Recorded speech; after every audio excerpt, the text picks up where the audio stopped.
Application आपके साथ चिपक गया है कि आप अंधविश्वास फैलाते हैं और अपने मतलब को बताते हैं कि हमको दिखता है, ये कहते नहीं दिखता। जैसे आपके मंच पे हमने कई बार देखा कि आप कहते हो कि तुम्हारा फलाना नाम है, तुम्हारे चाचा ये है, तुमको बीमारी ये है। एक पत्रकार का भी आपने पर्चा खोल दिया था, बेचारा बड़ा गाली खाया बाद में। देखिए ये हमारी आप पर भी आरोप लगा कि उसके फेसबुक से आपने पढ़ लिया था। आपने जब ये कह दिया कि जो नहीं आएगा वो देशद्रोही है, तब लोग कह रहे हैं मान लीजिए कोई जाली से कोई आदमी सियाचिन में नौकरी कर रहा है यार, अरे बाप रे ये तो धोती खोल रहा है बॉर्डर पे, या मेरे सब पत्रकार जो दिल्ली इलेक्शन कवर करा था, अब आपने हम लोग को देशद्रोही बना दिया। अच्छा बात नहीं। बताओ किस दिन कोरोना आएगा? धीरेन्द्र शास्त्री क्यों नहीं था कोरोना कैसे आ गया, या भारत कब नंबर 1 बनेगा? दोस्तों वीडियो के क्लिप देखकर तो आप जान ही गए होंगे कि आज का वीडियो कितना मजेदार होने वाला है। शुभांकर मिश्रा ने धीरेन्द्र शास्त्री की मोए मोए कर दी। वीडियो को पूरा देखना और हमारे चैनल न्यूज़ 9 प्रो को सब्सक्राइब भी कर लेना। तो चलिए शुरू करते हैं। चलो भाई देखो अब मैं क्या करता हूँ। लोगों ने कहा कि धीरेन्द्र कृष्ण शास्त्री ने असंवेदनशील बयान दे दिया। बात तो सही है कि जो यहाँ मृत्यु हुई वो मोक्ष किया है। गंगा के किनारे मरेगा तो वो मरेगा नहीं, मोक्ष पाएगा। फिर लोग आपको व्यक्तिगत टारगेट करने लगे कि ऐसे तो आपको ही मोक्ष मिल जाना चाहिए। बाबा आपका ही मोक्ष लीजिएगा। बहुत हर लेवल पे तो आपको लगता है वो असंवेदनशील बयान था जो कुंभ पर आपने दिया? Good question. अब अगर हम किसी गरीब को कहें कि पैसा सब कुछ नहीं होता है तो वो कहेगा महाराज हमें पहले दे दो फिर बताएंगे। मालूम है तेरे बाप को मत सिखा। तो ये वहां तो ज्ञान की शून्यता हो जाती है, इतना तो हम भी समझते हैं। अच्छा लेकिन समझाने के लिए आपको कुछ तो कहना पड़ेगा। तो हमारे अर्थ का अनर्थ कर दिया लोगों ने। कहना क्या चाह रहे हैं भाई आप? आपने जो बोला ठीक बोला है। आपने जो हमारे किसी ने कहा कि हम आपको मोक्ष दिला देंगे, सब अपनी अपनी बातें उनकी जगह ठीक है, जिनकी जैसी श्रद्धा होगी वो अपने अपने हिसाब से वो ठीक कह रहे हैं। क्योंकि उस बात पर तंज कस रहे थे कि अगर ऐसे मोक्ष मिलना धीरेन्द्र शास्त्री जी को हम धक्का दे दें। बिल्कुल हमने वो सुना, बहुत सारे लोगों ने लिखा, बहुत लोग वो सुना है। तो उनका अपनी जगह कहना ठीक है, चूंकि वो समझ नहीं पाए। हमारे तत्व को समझ, अर्थ का अनर्थ निकाल दिया, इसलिए उनके शब्द मुंह से ऐसा निकल रहा है। आप कहाँ थे ज्ञानी बाबा? हमारा किंचित मात्र भी ऐसा उद्देश्य नहीं था।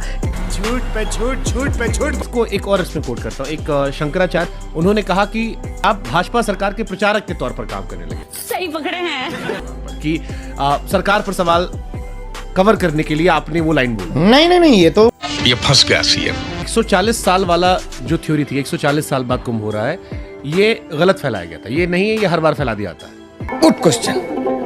140 साल बाद फिर आपने स्टेटमेंट एक दे दिया था कि जो कुंभ नहीं आएगा वो देशद्रोही है। वो देशद्रोही है। जुम करो। पापी नहीं, हमने देशद्रोही कहा था। हाँ, आकर्षित नहीं किया। आपने जब ये कह दिया कि जो नहीं आएगा वो देशद्रोही है, तब लोग देखिए कह रहे हैं जिन्हें कि मान लीजिए कोई जाली से अभी मजा आएगा ना, कोई आदमी सियाचिन में नौकरी कर रहा हो, या बॉर्डर पे हो, या मेरे सब पत्रकार जो दिल्ली इलेक्शन कवर करा था, अब आपने हम लोग को शुभांकर सही पकड़े हैं। ये सबसे बड़ी इस देश की दिक्कत है। तथ्य कब हमने ये बोला?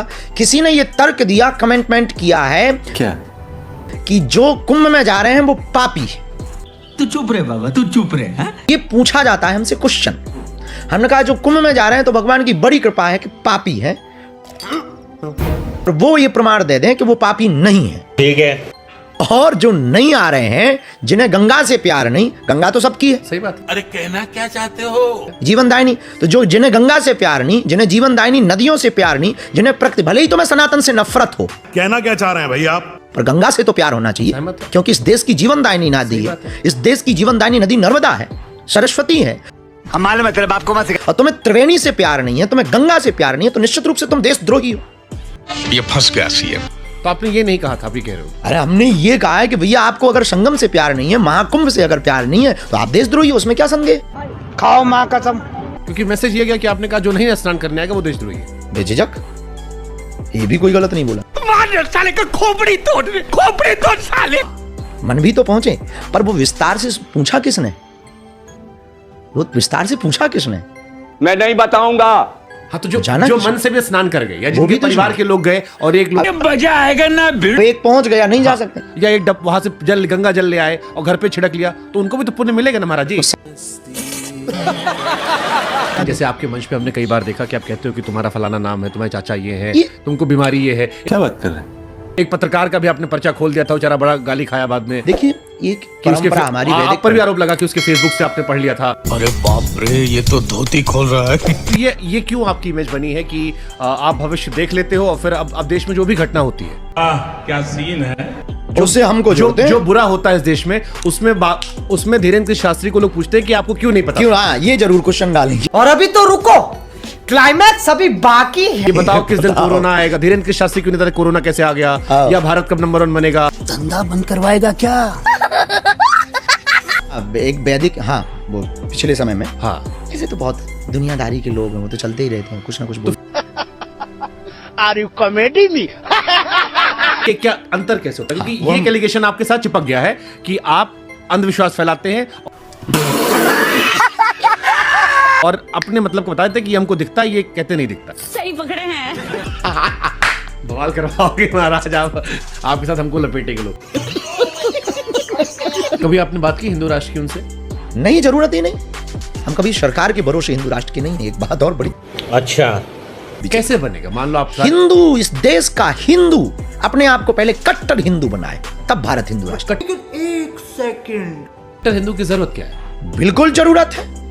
इसलिए जरूरत है कि तुम्हारे सामने तुम्हारी रामचरितमानस फाड़ी जा रही है, तुम चुप बैठे हो। खाओ माँ कसम। तुम्हारे सामने पालघर के संतों को मारा गया, तुम चुप बैठे हो। तुम्हारे सामने कोलकाता की बेटी का रेप किया गया, तुम चुप बैठे हो। नहीं। तुम्हारे ही सामने तुम 9 राज्यों में अल्पसंख्यक हो गए और तुम्हें पता नहीं चला। मैं नहीं बताऊंगा। तुम्हारे ही सामने 1996 से मणिपुर जल रहा और तुम्हें पता नहीं चला। तुम्हारे सामने बहराइच की घटना हो गई और तुम्हें पता ही नहीं। क्या कहना क्या चाह रहे हैं भाई आप? ना तुम्हारे सिर पर जूं रेंगते, ना तुम चर्चा करने हो, तुम डरते हो। उनके पास तो न जाने क्या क्या है।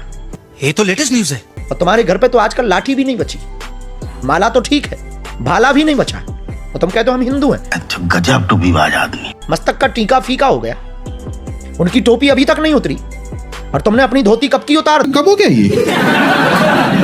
कब हुआ कब? तुमने मालाएं कब की उतार दी हैं? तुम्हें हिंदू कहने में शर्म लगती है और तुम कहते हो कि हम हिंदू हैं। तू चुप रहे बाबा, तू चुप रहे। हिंदुओं के अंदर हिंदुत्व भरना है। और संविधान? Good question. संविधान तो 125 बार से ज्यादा समय उसमें सुधार हो चुका है। एक बार अगर हिंदू राष्ट्र के लिए हो जाता है तो कोई बुराई नहीं। तो ये तो बिना पॉलिटिकल मूव के होगा नहीं। आप कह रहे हो पॉलिटिक्स में जाओगे? पॉलिटिक्स की हमें जाने की जरूरत ही नहीं है। जब हिंदूवादी विचारधारा के कट्टर लोग इस देश में होंगे, अच्छा जब इस देश का 140 करोड़ की जनसंख्या वाले देश में 100 करोड़ हिंदू एक विचारधारा के साथ जिएंगे, कौन है ये लोग? निश्चित रूप से वहां पर संसद में रहने वाले भी तो हिंदू हैं। तो आप किंग मेकर बनोगे? नेवर।